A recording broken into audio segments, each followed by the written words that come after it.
Hello and welcome to our demonstration video on logging in to Linux machines. Here we're going to demonstrate a graphical login for a local machine.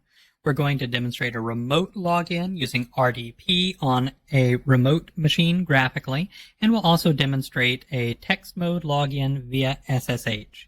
So to get started, we have a CentOS VM here already booted up. So we have the graphical package installed, and we'll select our username. It's going to be a pretty familiar process, the same one that you use at home or on your work computer. You'll provide your username. After selecting that, you'll provide your password and click Sign In. After a moment, it'll load the default operating environment, which for CentOS is going to be GNOME.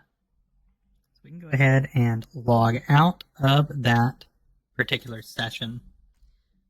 Next up, I've configured another VM to accept Windows Remote Desktop connections. So you open your Remote Desktop tool, provide the IP address, which I already have filled in here, and click Connect. That loads a little bit different login screen. It's already pre-populated the username because I've used this before. That username is student. So we'll provide the password here. Click OK. That's going to load a remote graphical session using that Windows Remote Desktop tool. You can see the IP address of the machine at the top. And while we're here, we go over to Activities and select the GNOME terminal to open a terminal emulator. And here we can see that we are student at lfcs-centos2. This is the host name. So here we'll type SSH.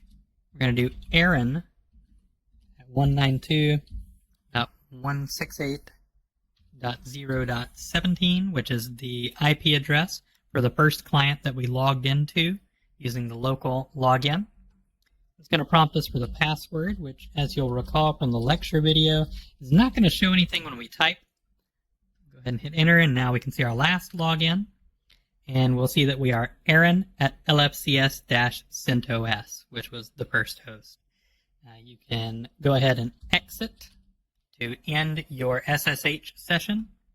Now you see that we're back as student at lfcs-centos2. You can type exit to close the terminal emulator, and then we'll go over and log out. That's all for this lecture. We'll see you in the next one.